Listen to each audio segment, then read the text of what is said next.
Second Cup is brought to you by Roswell Park Comprehensive Care Center. Good morning, everybody. Happy Wednesday. So glad to have you here with us on Second Cup. I've got John with me this morning because we've got some big news that we're going to share. Oh, we have some breaking news, and it's good news. Let's call it Breaking Bills news. This is according to Adam Schefter. A deal has been reached between James Cook and the Buffalo Bills. Now, we are waiting to confirm with the Bills. We do have Dom Tibbetts, our sports reporter, heading down to Orchard Park right now, and we're just waiting on the star of the show, Matt Beauvais, to join us. He said he'll join in quickly. So this is what Schefter has to say. A deal's been reached. Do you want to share your screen? Yeah. Boop. And It's her first time doing Second Cup. no, but you know what? This is so different. Yeah, I gave you What the. happened? Yeah, I gave you the. Yep. What do you mean? I gave you all the. You bells gave me and the good whistles. stuff? Yep. Got it. Okay. I have a little bit of a different view these days.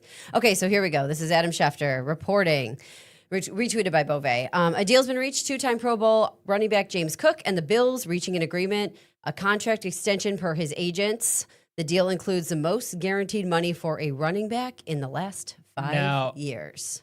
I don't know if that part is 100%. Adam Schefter is usually money with all these things, but He's I was money, just guys. I was just talking with Dom, Uh-huh. and he said some of the early reports might not be Okay. 100% correct, Okay. but it So- looks like we're getting the star of the show in. Okay, right well, I now. rolled up to Matt Beauvais. Let me read Matt's tweet, and then we're going to bring him in. Matt says, Brandon Beane just gave his first notable deal to a running back in Buffalo. This was always around the number that I thought made sense for the Bills. My initial thoughts and why I think this is a win for both sides. Matthew Beauvais. So glad to have you with us this morning on Second Cup. Thanks for joining, buddy. Look who it is. Look, hello. I'm waking up, so I'm very sorry if I look disheveled or if I don't make any sense right now, but it is incredible how time works. I woke up, I looked at my phone, I saw that there was an extension in place for James Cook. I reached out to the Bills. I got something up onto the website, and now here we are talking, and I somehow need to figure out how I'm getting to Orchard Park by 8:45, but we'll figure that out later. So hello, good morning to This you. is part of your workday. This is part of my workday, but There you go.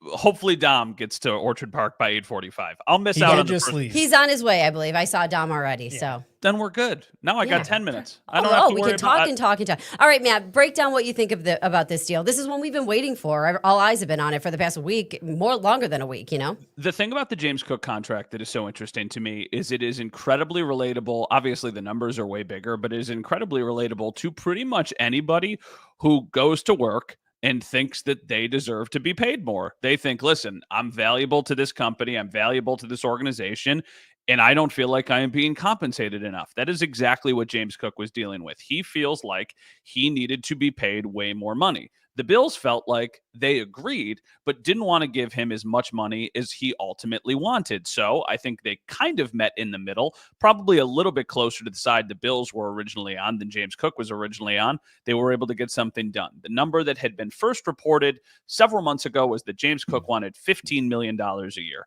That to me seemed a little bit ridiculous, and I think it kind of seemed ridiculous to the Bills. I think their initial offer wasn't to this $12 million that he ultimately got this morning, but they kind of met in the middle. And I think that's usually what good teams do. They keep their good players on deals that make sense for both sides. So now the drama is done, and James Cook can just go out there and practice, and we don't have to talk about the word hold in ever. I've never even known over the last 2 weeks as he's been holding in how you type hold in. Is it hold hyphen in? Are there quotes around hold? I haven't even known what to do, and now I hope that I never know what to do. Never have to worry about it again. Never have to worry about it Good job not again. trying to figure it out. Yeah, until Coleman in a couple of years, but that's fine. You know what, Matt, I like that. And, I think that your comment about him meeting halfway and feeling appreciated, I think that it speaks to something so many of us can understand. Okay, we can't understand a $12 million payday, but we can understand the need to feel appreciated, You right? can understand it, Katie, but Yeah. Yeah, James Cook wanted Ed Dranch money, and he was holding out for Ed Dranch money, and it's like the Bills were like, no, we're going to give you Matt Beauvais money. And he was like, no, that's not what I want. I want Ed Dranch money. So ultimately, I think that's where, $12 million is a really big payday. The other thing here too, sorry, I've got these stupid earbuds right now. The other thing too is that A lot of the money he got was guaranteed. And that has been a shift in the way the NFL has kind of gone the last several years. According to the initial reports, $30 million of his contract is guaranteed. So that means if he gets injured, if he doesn't want to, play well, whatever it is, like he's getting that $30 million no matter what. That is a life-changing amount of money for him and his family. So that's always the thing that they're fighting for. Maybe he's upset that he didn't get the $15 million a year, but he is getting $30 million more guaranteed. And that's another way that good teams are able to keep their players, is that they are willing to take out the checkbook and write those massive guaranteed deals like the one James Cook is getting. So maybe that benefited the Bills a little bit. Maybe they were like, okay, we can get him for 12 if we give him more money guaranteed. So it does feel like this is a win-win. The Bills are a better team when James Cook is on the field. He's a very good player. They need players like him to try and get to the Super Bowl. I never thought it made sense to give him way more than they ultimately did, but I still think this is a win. I like this because, they're being creative, like you were mentioning, when it comes to how they're, okay, maybe we can't get to that dollar amount, but here's what we can do. Let's be creative and make him happy. I mean, he took a page out of Dom's playbook. Give James Cook a raise. I'm pretty sure that's what he was saying all summer long. It worked for James Cook. It worked for James Cook. So, Kathy, I hope we run down some of the details on that contract that Matt was just explaining and how it's a little bit different than some that we've seen in the past. Linda says, listen, always ask for a higher amount than you expect. Julie says, Ed has enough money. Probably not what Ed thinks. Well, I have two rules when it comes to building teams.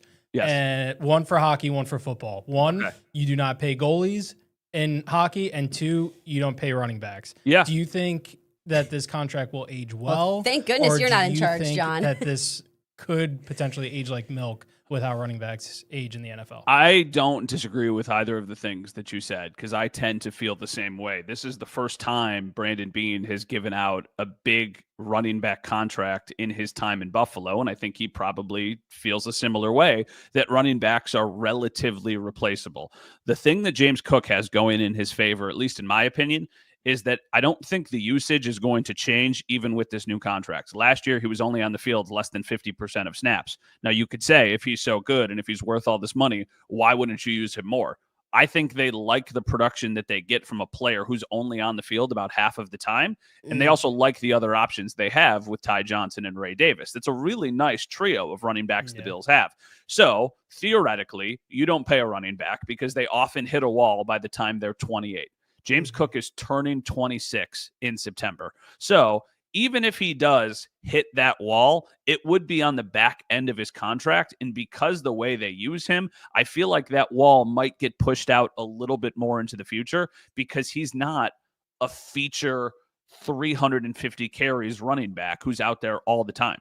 He's going to be used, and he's going to be effective when he's used. But I think the Bills kind of have to protect him from himself and from, being on the field a little bit too much. So I don't disagree with what you're saying. I think $12 million is a lot of money to pay a running back when you could just not pay a running back and then go get another one in 2 or 3 years in the second or third round, like they have for these last couple of years. But they clearly think James Cook is a difference maker. I've always thought, is he a top 5 running back in the NFL? I don't believe so. But he's somewhere in that 5 to 10 range, and this contract kind of aligns with that. So I do think it makes sense. Okay, two things. I just want to say that hitting a wall at 28 is just so depressing sounding. Although I totally understand dude, Katie, what we hit they're walls doing. a long time ago, buddy. What We do you got mean? old. Do you think you hit a wall at 28, John? I think I hit a wall at like 26. Are you kidding me? I wish. I have yet to hit my wall, and I'm much older than you two. And I want to bring in some of the voices of our viewers right now. So Jerry says, great compromise. Both sides win. Bills fans the most. Go Bills. Sarah said they talked about the contract negotiations with Cook last night on Hard Knocks. And Doreen says, Cook better come out cooking, Matt. Oh, yeah, there you go. I loved the line from Catherine Fitzgerald of the Buffalo News. So a lot of people say, let James cook. It's a very, nice, kitschy way of saying, hey, James Cook is doing something good. As he was holding in, she said, let James marinate. And I thought that was hilarious as he was just kind of working off to the side. But this has been a lot of drama over the last couple weeks. It's been, he showed up to training camp. Then it wasn't a story anymore. Then he stopped showing up to practice. And it was like, well, what's going on? Then in the preseason game, he came out on the field, he warmed up, and we're like, is this over? Then he didn't play in the game. Then yesterday we were out to practice and he was all of a sudden out there again. And we're like, what is going on? So it always felt like something was about to happen. We just exactly didn't know what the next step was. Admittedly, I'm a little bit surprised. I thought the Bills were going to get something done, but I thought it was going to be closer to the start of the regular season and we were going to deal with this nonsense for the next couple weeks. But now I feel like we can pause the nonsense, which is nice. Perfect. I love that. And you know what? Gives everybody time to get excited for the start of the season for sure. Matt, thank you so much for joining us this morning. It's always a pleasure when we have you on. Before we let you go, how's that sweet little baby? Because someone was asking. She's the best. She's the best. Hold on. Let me show you a picture of her right now. Okay, yeah, do it. She is so freaking cute. She is the best. Okay, here's a little picture.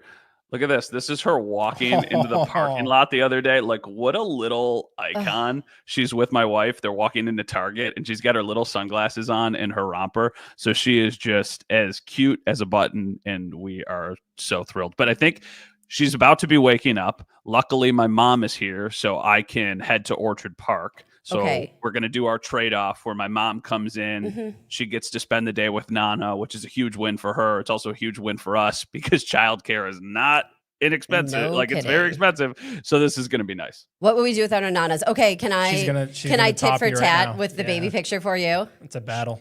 Yeah, of course you can. No, it's not a battle. It's just the cutest kids in the world. Okay, we took the baby swimming for the first time yesterday. Oh, that is just precious. Can you see it, John? It's out of focus, Katie. You love doing this, Katie, even though you know it doesn't work. Yeah, that's very. I mean, I can kind of see, but at the same time, you're like really giving proof that we all hit our walls at 28 because I have no idea. Technology-wise, that was a mess. That was horrendous. You were like, well, usually I have John behind the camera. I forget that he's here with me today, so I can't do that. This camera doesn't autofocus like that. That was watching you try and do that was more adorable than the picture itself. Oh, all right, you guys, that's enough. Thanks, Bobeg. Right, I'm leaving now. Bye, guys. Have a good one. No, Matt, it was great to see you. Thanks so much for breaking all this down for us. Bye, guys. Okay, see you later. So funny. You're old. You are so old. You don't know how technology works, and it's so funny. That's ageism, John. No, you know what? It's this camera. Wait.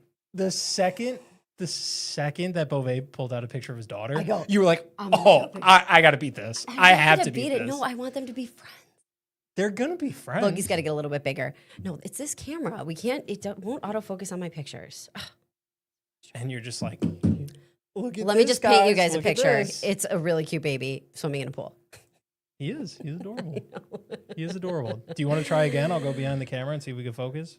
Yeah, because show people I do know how technology works. All you have to do is get somebody back there to focus his camera. All right, let me pull it up.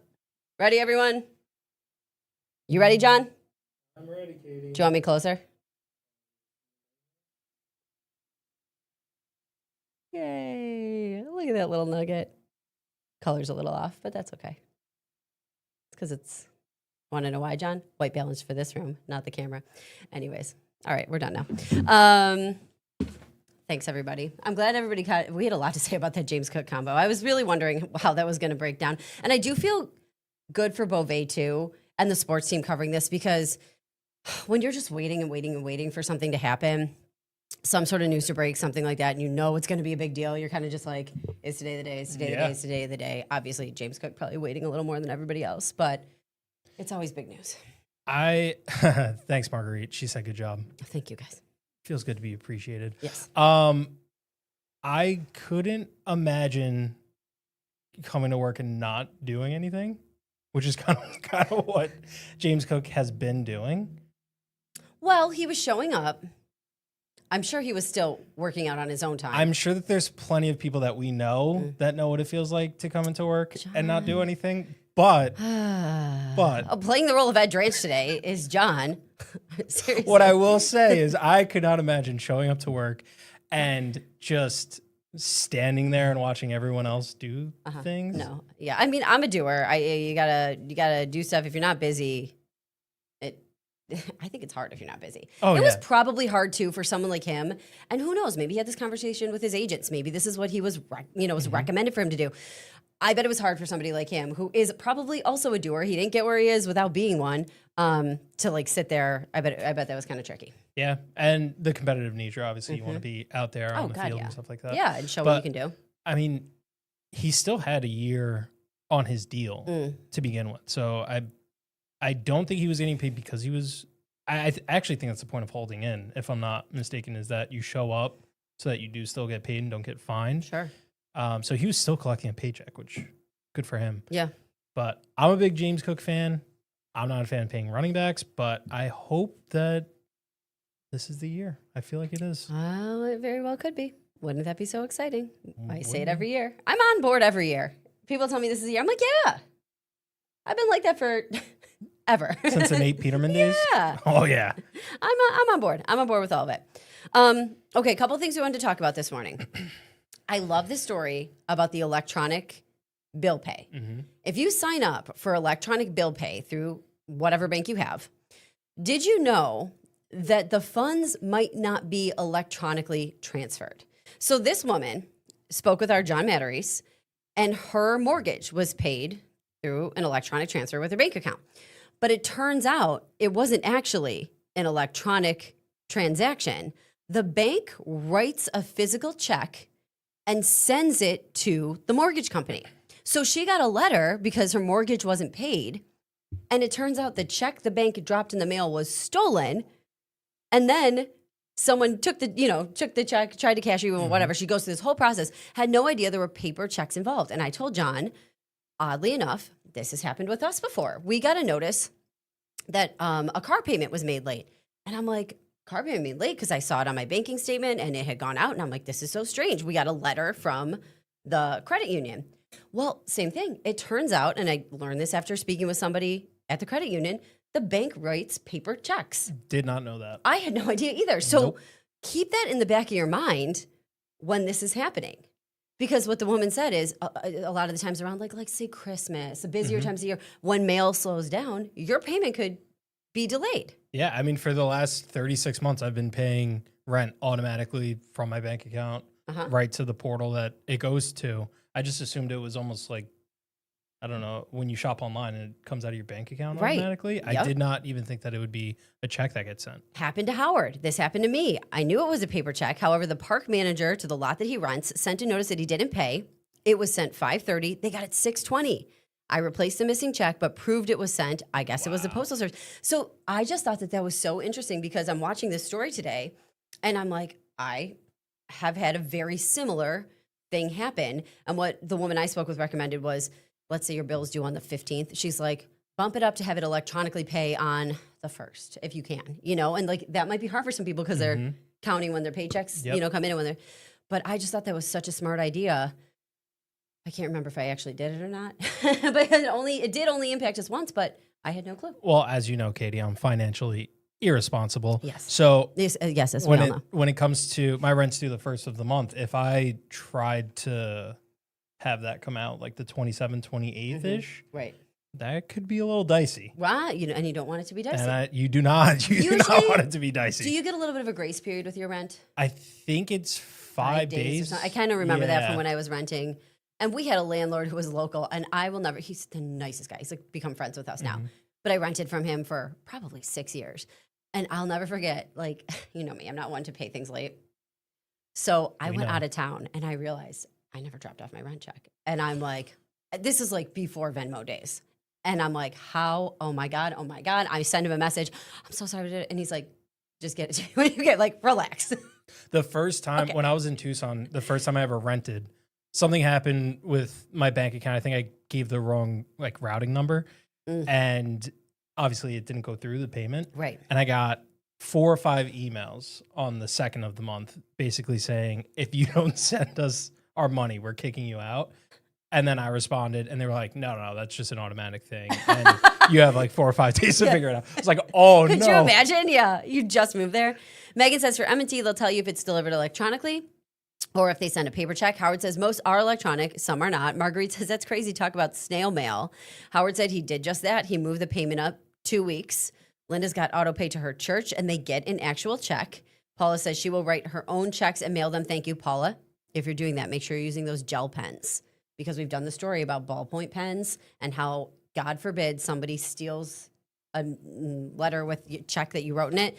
They can wash the checks. huge thing now. We've done a couple stories on it. Look that up on our website if you're not familiar with it. I did a couple stories. They say use a gel pen because you can't wash it off. It gets smushed all over the place. My handwriting is terrible, so when I use gel pens, you can't really see what it is anyway. So I'm pretty sure I probably paid a little extra on rent. Yeah. Howard, Someone probably looked at it and was like, "Oh, double this? Yeah, let's do it." Howard says he's used M&T for more than 20 years using bill pay, never had an issue. My mom says it might be beneficial for the bank to do it that way. Mark says, I asked my bank about this when I joined. They said they mail a check. Also, they use the CO online, not the bank. And Howard thinks his issue was the postal service. But it's not the bank. So even if the bank gets it out in time, it could be the postal service. Every now and then, I don't know, but I guarantee a letter gets like, oh, shoot, this one got dropped yesterday. You know, like that has to happen every now and then. Of course. So if it's something that's on a tight time frame, Howard says replacement checks can be horribly expensive. He hardly uses checks ever. Same with us. I don't use them as much either. I had to a couple months ago for rent because the portal went down, and I don't have a checkbook, so I had to go and buy the 3-sheet of checks. Yep. I didn't know they charged you. Okay, so of course they do. They charge you for regular checks, like if you buy checks. You get I the didn't first know that. thing free. Yeah, I had no idea. Yeah. Well, so we haven't. I haven't run a check in a long time, and so we had to get one for something we had to pay for the past few months. And I said to Paul, I'm like, we moved, and I'm like, do you know where the checks are? Like we moved. We used to use the baby's room as like a catch-all room, and then it had all the stuff in it. And we moved everything out of there, obviously putting him in. I'm like, where'd all this stuff go? We haven't had a need for it. Did you already set up a college fund?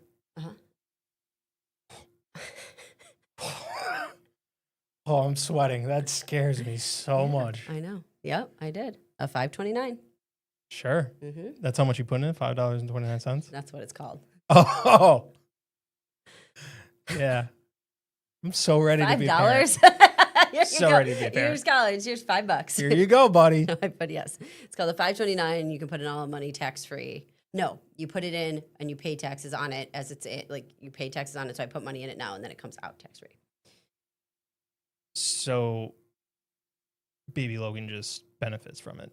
Yes, you have to use it for certain things. You can use it for education. And then if, let's say it's in his name, but let's say for some reason he decides he wants to do a trade or something like that, you can use it in the other person. Like I could use it in my name for education, so I could get my doctorate if I want. You can call me doctor after that.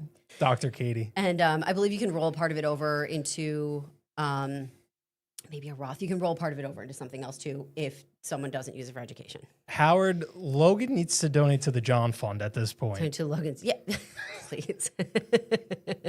Oh, Connie had an idea. Go to Walmart and get a money order. They're just under $1. So that would be like if you need a one-time. I wouldn't have thought of that. Or a cashier's check, excuse me. But you could get that from a bank, something along those lines. But some places actually need a paper check if you're going to set up an e-transfer with them because they need to see your account info. All the information. That's what happened. Yeah, that's why we needed the paper check. Kathy says you really don't need money orders now. Western Union has a money order card. Pay for things with a card. Not sure if it's Visa or Max. Kathy says they're still old school and they pay for things with checks. I'm not the biggest fan of sending out the checks if you're paying online. However, there is something nice to know that the traditional way didn't completely go out the window. Uh-huh. I mean, it's a little terrifying, but at the same time, it's cool to see that old things are still around. Elderly things, sorry. I know we don't call things old except for you. Elderly, yes. Paula says, my checks are free unless you get the bougie checks. I remember when I first got a checkbook, I did spring for some of the bougie checks. I had I Love Lucy checks. I was like, I have to have these. Wow, I am silly. You said I Love Lucy, and my head thought Betty Boop. I don't know why. Oh, Lucille Ball.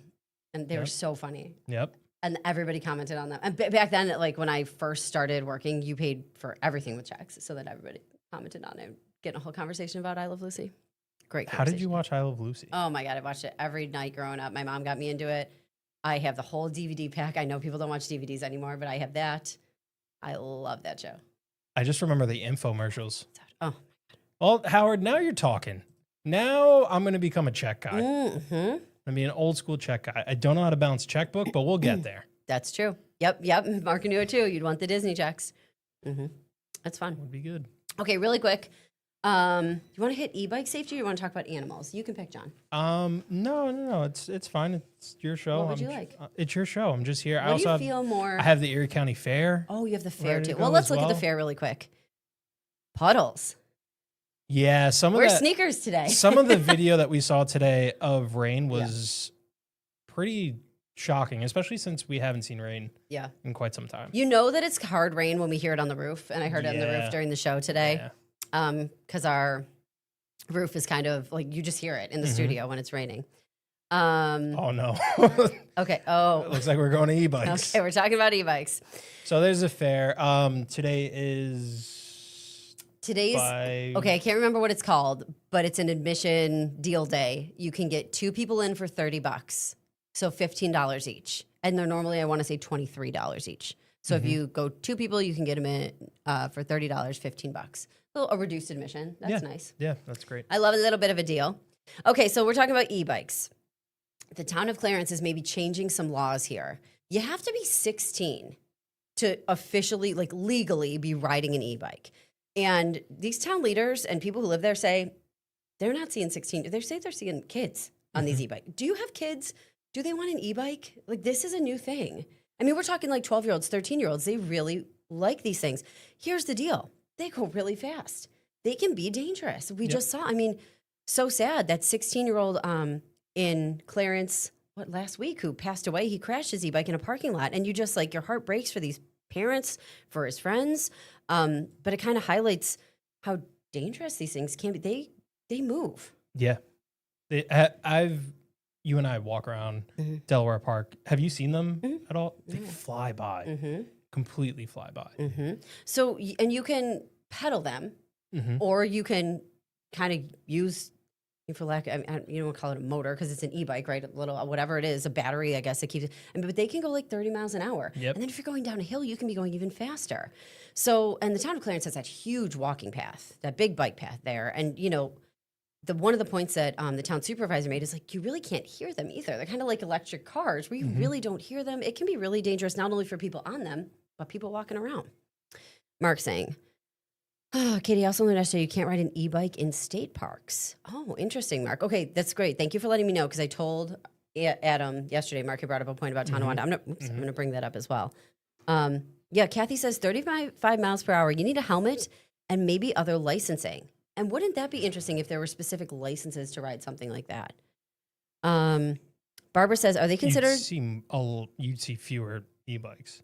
Imagine having to go to the DMV to get an e-bike license. Legal e-bikes. You know what I mean? Because Fair. I think there probably is a big contingent of parents that don't know you're supposed to be 16 to ride them legally. I would assume that. Because Yeah. if your 13, 14-year-old wants an e-bike that they can ride and then also, you know, unless you're doing the research on everything, which I don't know, you know? Yeah. You hear bike and you're like, oh, okay, I wonder if I make it. I had a motorized scooter when I was growing up, and my mom went to try it out for the first time, and she was like, "I'm never getting on that thing ever." Was again." it like a scooter where you put your legs on, you ride like this, or like Yeah. a little dirt bike? No. Okay. It was like one of those. It was Electric like scooter, like an electric scooter. A yeah. Lime or whatever those ones. It was a are. mongoose. Okay. Yep. Uh-huh. And my mom was like, "Never again." She actually almost took it away. 'cause Did she make was- you wear a helmet? Did she try to make you wear a She helmet? did. And Yes. you probably attempted yes. not. Yes. I know. No kids want to do that, but guess what? You have to. It's so dangerous.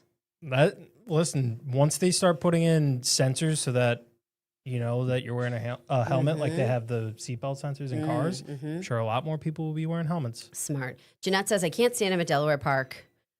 Some seem like they use gas, not e-bikes. Those are the noisy ones. Look like someone made the engine themselves. And we do see things like that too. Paula said, I went camping. A guy was zooming through the campground. Kids walking and playing everywhere was really concerning. And Mark is saying there are 3 classes of e-bikes. Pedal assist, 20 miles per hour, not to pedal, and then one that goes 30 miles an hour. Connie says they need helmets. They need to put something on there to make noise so other people can hear them. You have elderly people walking who can't hear. Kathy says she really doesn't see people wearing helmets. That's also a really good point. I mean, this is me being selfish, but when I walk around the park and stuff, I have the noise canceling headphones. So those silent ones kind of sneak up on me. Even when you are walking, so like at Delaware Park, you've got the one side where walkers have space, and then there's kind of, like divides, and the bikers kind of come around. But like Niawanda Park too, they have a little space for bikers. But my dog sometimes, like every now and then, he's got a smell, and I'm trying to, whatever. And so I keep him out of the way as best I ever can. But I would worry that somebody coming by, if I didn't hear them, didn't know they were coming, like that he could knock somebody off, or they could knock him. It's just, I know. I don't even walk in a straight line sometimes. And then I realize, right. Right. Yeah. Oh, wow. There's bikes and people rollerblading all over the place. Jeanette says she sees 4-year-olds on scooters without helmets. I do not understand. I know the helmets are just so important. It doesn't matter like what, you just don't want to knock your head. My parents put some dirt on rollerblading it. was a big deal when I was growing up. Rollerblading was like super cool, and my parents made us wear wrist guards because when you fell, everybody did this. Yep. And like we knew a couple people who broke their wrists doing that with the plastic right here. With the plastic on right the there. palm. Yep. Yeah, I remember. And I felt like a lot when I was little. So I know. You would still wear them. Oh, yeah. Oh, my God. These days, please. I'd break my wrist in a second if I put on rollerblades. I would have my whole body covered. All right. We better get going, John. Thanks for joining us, everybody, for Second Cup. We'll see you back here tomorrow morning. Great conversation, as always. We had a lot of good topics today. You're great, Katie. Bye, guys.